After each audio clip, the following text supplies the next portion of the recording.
Natalie Cutler-Welsh here, and I'm back with another conscious conversation. Today, I'm going to be talking to Lisa. Hey, Lisa Reardon, welcome. Hello, Natalie. Good to see you. So, Lisa, you are a EFT and quantum EFT practitioner, over 20 years experience. You and I were chatting. So here's the thing. Today, you guys, we're going to be talking about clearing negative love beliefs. Very exciting. Lisa and I were chatting a couple of weeks back because I'm doing my matchmaking business now, which is also very exciting. She told me about this research that she'd come across around clearing love beliefs. And I was like, let's do a recording. Let's talk about it. So, can you give us a little bit of context around that? Right. So I found the work of Lindsay Kenny, and she has done a little ebook called The Five Fatal Flaws for Finding Love. That's actually quite hard to say. And she also is an EFT practitioner. So what I really liked is that she's presenting the common blocks to attracting the love we want, but also what you can do about it. So that's why I let Natalie know about this. And whether it's of interest to people, because what we got carrying around in our past, from past partners, unless we clear that, it can get in the way of actually us attracting in the love we really want.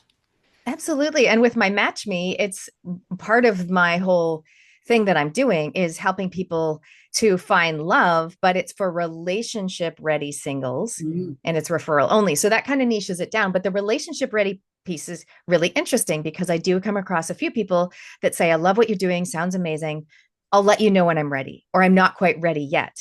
And so that's really what we're focusing on today. And even people that think they are ready, sometimes there are negative love beliefs that are holding them back. Even sometimes what I've noticed is that when I go to now match somebody, meaning I send the information to the woman, like, here's a guy, I think he's a great match for you. I do send photo, first name, some of the questionnaire, even a voice message, because I always meet them in person. So I've got my take.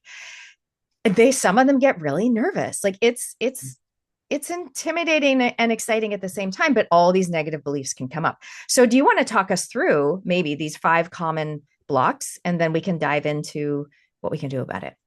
Absolutely. All right. So the first one that Lindsay has come up with is holding on to past hurts. So that could be grief, loss, heartache, anger, shame, trauma, fear. So there's a whole lot of what we call those low vibration emotions that unless we clear those consciously, we can say, yes, yes, I'm over that. But actually, our bodies still hold on to the memory of that. So that's the first one, holding on to past hurts. And the second one is holding on to limiting beliefs and fears about love. So let's say I had two previous partners who cheated on me. So I now form the belief that all men cheat on me. So that in itself can be a block, of course. So it's worth exploring what are your limiting beliefs and fears about relationships. There can also be a part that you mentioned fear. It's like, actually, I want to connect with someone, but I'm fearful. So there's that protective part. So that's worth looking at as well. The third one that Lindsay speaks about is seeking someone based on shallow or physical characteristics only. So just that surface level stuff. And there's nothing wrong with wanting something easy on the eye. But what she's talking about for lasting relationships is where you're getting into the core values, you've got a complementary energy style, that sort of thing. So looking at what are you what are your filters, if you like, for what you're looking for? Is it shallow? Is it just based on physical attributes? Or is it looking more at their ethics, beliefs, values, that sort of deeper stuff, which is not as easy to change? And then number four, she talks about focusing on what you don't want. Because like, oh, whatever it is, I don't want that. I don't want an alcoholic or, whatever. So she's got some work she can, some exercises that she's come up with how to explore that. And then the last one she talks about, which I think is really important, is pretending to be someone you're not. Mm. And personally, I admit that I've done this, is I wanted people to think I was really smart or I don't know, super funny. But at some point, we drop that sort of, if it's a false self, we I think you're can't keep smart and that up. super funny. Oh, thank I know you are. you. We can't keep that up forever. So, look, it might be someone who's splashing cash around and wanting to appear like they're really rich, but they're actually really not. So, for a lasting relationship, it needs to be authentic. It's like, can I show up as myself? So that's the basic categories, and then she expands on all of those. So interesting. Okay. So for those of you that are listening, and if you want to up your brave and comment, you can let us know which of those, and you can even just put number 1, 2, 3, 4, or 5, which of those resonates for you. Like you're like, oh gosh, yeah, that's my limiting belief. You don't have to share, but if you want to, go ahead. I forgot to mention that, Lisa, I'm so excited. You've got a interview coming up on Reality Check Radio next week. So if depending on when people are watching this, they can go check it out as well. I feel like from that list, which is super interesting, I feel like I'd love to dive a little deeper into number 1 or 2, because I feel they'll be really common for people. Definitely the holding on to past hurts. Something you said was that we hold it and our body holds on, even if we think we've moved on. Can you talk to me about that? And okay, so if the body holds on, how do we let that Yes. go? Yeah, no, good question. And that's why I got into emotional freedom techniques, which is it's a stress relieving tool that by tapping on the acupressure points, it tells the body that it's safe to release whatever's attached to that memory. So this is your conscious mind, our head, our thinking, but our unconscious mind is our body. So that's why you can only go so far consciously, that unless you actually let the body release the memory, it's going to keep playing out in your life. So that's why you can only get so far sometimes.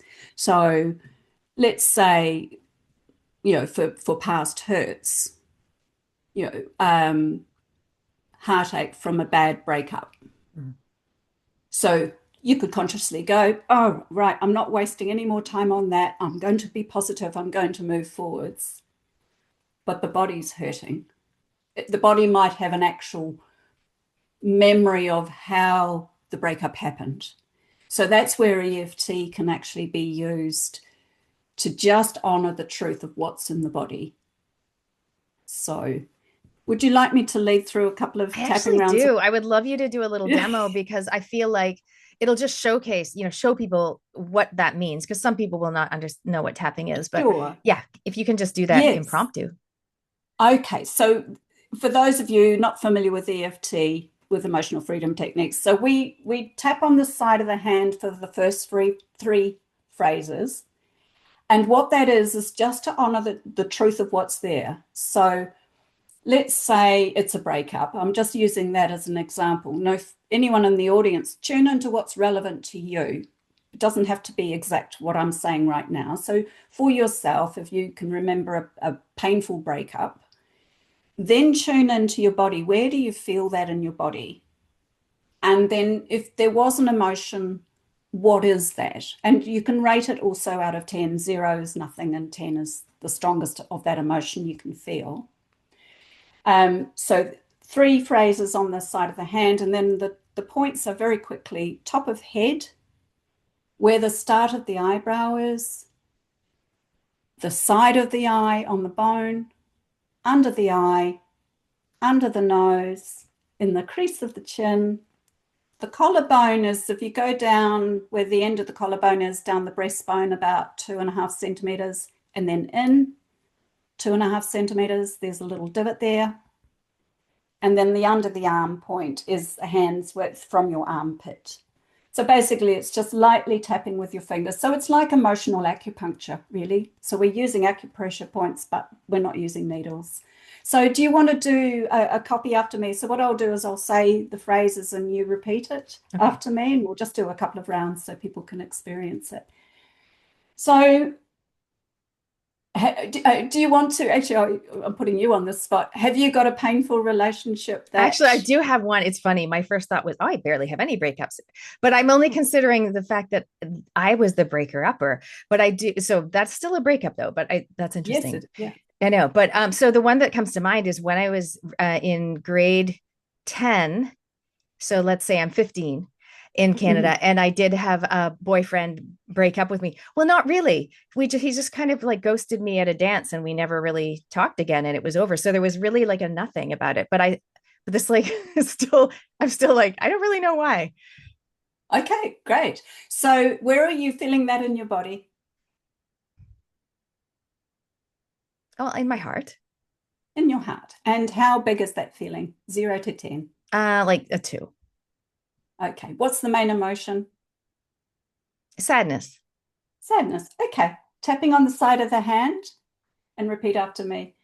Even though I've got this 2 out of 10 sadness in my heart, Even though I've got this 2 out of 10 sadness in my heart. he just ghosted me at the school. Was it a ball? A school dance? School dance. He just ghosted me at the school dance. And I don't know why. And I don't know why. It was years ago, It was years ago, but I'm still feeling it in my body. but I'm still feeling it in my body. And I'm open to letting that go. And I'm open to letting that go. Even though I got ghosted at the school dance, Even though I got ghosted at the school dance. I don't know why he didn't turn up. I don't know why. Well, he was there, but I don't Oh, know why he ignored me. I don't know why he ignored me. And part of me is holding on to the sadness, And part of this is holding on to the sadness. and I'm open to letting it go. And I'm open to letting it go. Even though this relationship just stopped, Even though this relationship just stopped, he ignored me. he ignored me. I've got this sadness in my heart, I've got this sadness in my heart. and it's time to let it go now. And it's time to let it go now. The sadness in my heart, top of head. The sadness in my heart. It happened a long time ago. It happened a long time ago. He just ignored me at the dance. He just ignored me at the dance. The sadness in my heart's been there a long time. The sadness in my heart has been there a long time. I'm open to letting that go now. I'm open to letting that go now. It no longer serves me. It no longer serves me. I want to let it go now. I want to let it go now. I'll never understand why he ignored me, I'll never understand why he ignored me, but I don't want it affecting me now going forwards. but I don't want it affecting me now going forwards. So obviously that's just a sense of a general round. You would tune into your body. What are you noticing? What are you feeling in your heart? It was a very quick round. So what are you feeling? Is any shifts there? A little bit calmer actually. Yeah. And would So you you can, normally do a couple of rounds of that? oh yes. So yes, normally, so in a whole hour session, you can imagine how much we could clear of Yeah. past memories. Like, Yeah. we would get through quite a few. It is worth working specifically on specific memories Mm. instead of just all these bad relationships, Mhm. because that's a little bit like just trimming the grass instead of pulling the weed out. Would It's you say really it's worth getting. important to go back to, because I've had 5 serious relationships in my life. And so is it important to go back to the furthest one, or can you want somebody choose any? Yeah, well, what you could do is do yourself a timeline and get your emotional score for each of them. And I would suggest if you feel up to doing it by yourself, you may or may not be able to clear it all by yourself, but clear the one that's speaking to you the loudest. So it might be the first time you had your heart broken, it might be the most recent time, or it might be the most traumatic time. So it actually doesn't matter where you start. But going specific really will make a difference rather than just banging on bad relationships like a tabletop, as if you're just banging on the top of the table. Yeah. I think it's so interesting because this is a topic I feel that most people, if not everybody, can relate to having some limiting love beliefs or negative love beliefs and how that can affect their current relationships. Not everyone is looking for love, like my Match Me business, but everyone is either in a relationship or has come out of one or is not ready for a new one or they are ready for a new one. I think this is something that can help everybody. And one of the reasons I really am intrigued by it, EFT and other embodiment practices, is it's not just rehashing verbalizing. That's all this that you were talking about. It's not just rehashing what happened and he did this and she said that. It's actually allowing the body to feel, number one. And we often say you have to feel to heal, and then releasing it through this tapping technique. So are you saying, so even if we said the words but we didn't tap, it would not have the same power? Yes. You can imagine tapping. That's the thing, is because we're energetic beings, you can imagine tapping, which still works actually. They're measuring the amount of stress hormones in the saliva from actual tapping to, imagining you're tapping on those points. So, you know, that yeah, that works as well. So somebody might do that if they were at, let's say, a business conference or at a meeting and they started feeling panicky about something Mm. had triggered them, and they can just start imagining it. I imagine you'd have to have done it a few times to be able to imagine it, but maybe not. Well, yes. I mean, we didn't discuss this, but there are actually, you can tap on the hand points, which is the nail bed. If you have your hand this way Mm. and tapping on the top nail bed, so right by the nail bed of your fingers, Mhm. those points correspond to those tapping points I just showed you on the face and upper body. So you could be sitting in a meeting, if you're getting triggered by the sound of the voice, that could be, oh, that reminds me of my ex-boyfriend, Mhm. which logically makes no sense, but the body's going, yeah, it's just like him. So you can be tapping on those right by the nail bed of your fingers. We actually miss the ring finger because it's on the other side. But that's another sneaky way you can be tapping surreptitiously and nobody will know, and that works. So interesting. Okay, so that was when we were talking about past, holding on to past hurts of a breakup. Mm. Something else I want to mention. So just the other day, I did a conscious conversation with Stacey Taylor, which was awesome. And what really came up was not feeling safe. Is that something that you see, I guess, in your, I know you do a lot of EFT with addiction and other things as well, but let's keep it on the love topic for now. Do you feel like that's something that comes up a lot with people around love, is not feeling safe? Absolutely. Of course, you've got at one end of the spectrum where someone has been physically, mentally, emotionally abused. And of course, that's traumatic. So that is trauma, right? Uh, and through to that almost codependent, walking on eggshells. I have to slightly be careful about how I say things in case it sets them off. Or that could be a pattern from childhood, like dad was a rageaholic, used to lose his temper and shout. So I learned I probably might attract a man like that. This isn't my story, by the way, but you attract what's unhealed in you, so you maybe attract a partner like that. But again, unless you work on those earlier memories, in this case with a child, that it wasn't safe to speak up. So I have to be a good girl, so there's a whole lot of beliefs that can be formed. And the work we do in healing limiting beliefs, looking at the limiting beliefs and the fears, is really acknowledging that there's a part of our body that is wanting to keep us safe. It's done a really good job. It was born at a time where it's going, no, it's not safe to date. Like, we're just going to keep you safe. No, don't get on social media and swipe anywhere. I don't know what happens these days.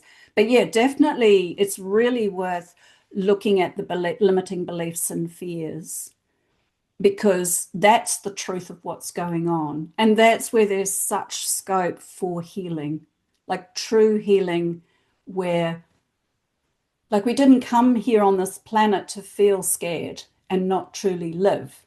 Mm. So it's really worth doing the work of healing those fears and limiting beliefs, just so we can be fully enjoying being here. Yeah. Why is it that we would attract somebody like you were saying, if you grew up with a rageaholic dad, why would we attract that? Is it so that we can learn and heal and move on as a human evolving, or why is Well, that? we could get into some deep things around life purpose and soul contract, that out of contrast, for me personally, I'll own this, out of contrast, I've learnt the most. But Mhm. also, if you think about for a child, the first 7 years, they're in that brain wave of almost like a deep meditation for most of the time. So everything that happens to them is just goes in. There's no filters there. They adopt beliefs. They learn what they learn. They're like sponges. So that's where the formative beliefs, the deep core beliefs are laid down. So let's say there was an example of a raging dad. The child learns this is normal. So unconsciously, they'll attract what they know. Comment below if you desire. Is this something you've heard of before? How are you? Is this intriguing to you? If you have done EFT, how have you found it for you? We'd love to know. Comment below. We'll come back. We will comment on your comments. We want to keep the conversation going. This is a conscious conversation, which means, we're awake, we're aware, we're curious, we're learning. We don't have all the answers, but we definitely have a lot of questions. And I love that we're talking about love because love is one of the highest frequencies. That is one of the reasons I added the matchmaking to my business, is because I'm here to raise the frequency on the planet. And a lot of the times I do that through sharing the wisdom of other people with the world through my interviews, also with my essential oils. By the way, rose is the highest frequency oil. But love in terms of emotions is quite high frequency. So obviously it's a really important thing. Lisa, I'm going to wrap it up. I wanted to ask you, um, one more thing. Oh, yes, you've recently done some international podcasts and things like that. Can you just tell me a little bit about that and where people can find it and find you? Sure. So a couple of months ago, I was interviewed on the 24 Hours of Tapping with Jean Monterastelli on EFT and grief. So that is on Jean Monterastelli's website Yeah, good on luck spelling YouTube. that, everybody. Yeah, yeah. If you have a go at the first few letters, it should pop up. And I also have been interviewed on my website. I will have my new website. On my YouTube channel, I do have some interviews where I've been talking about quantum EFT, which is EFT for the soul, and also EFT for cravings. So there's a couple of interviews there. One thing, if I can quickly mention, you're talking about love, Yeah. is also self-love. So a lot of that is not seeking outside validation. I think it's really important. That's the beauty of doing this work, is actually really coming back and falling in love with ourselves. And once we set that bar really high, then we start to attract what we really deserve. Absolutely. And I'm a big believer in that. If you don't love yourself, how can you love somebody else? If there are people out there that are thinking, I don't know what my limiting belief is around love. So is that something where they can chat with you and just tell you a few stories and it's like, boom, like other people can see it clear as day. Sometimes we can't see it in ourselves, right? Yes, I know that's a great question. And a little exercise, if people wanted to flush out what their limiting beliefs are, is I haven't found my ideal partner because, and just list it down. And don't critique it as you're writing, just write all of that down.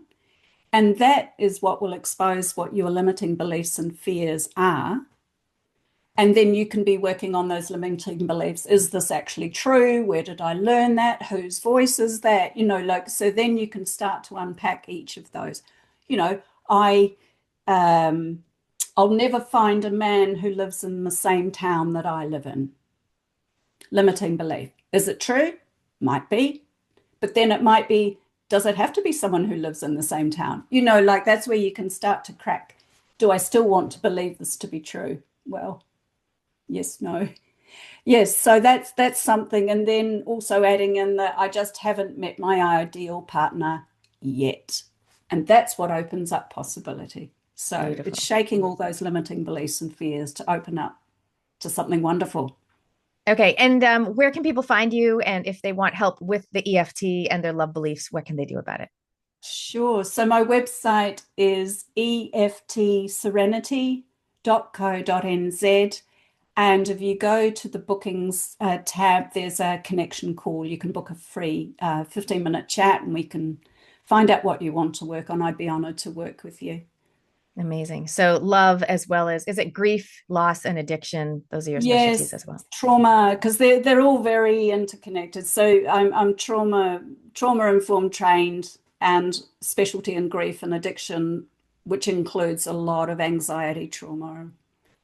Yes, so And I can see how okay. that can also come into love. Some people are addicted to, um, Ah, to different things, not necessarily substances, just habits and things as well.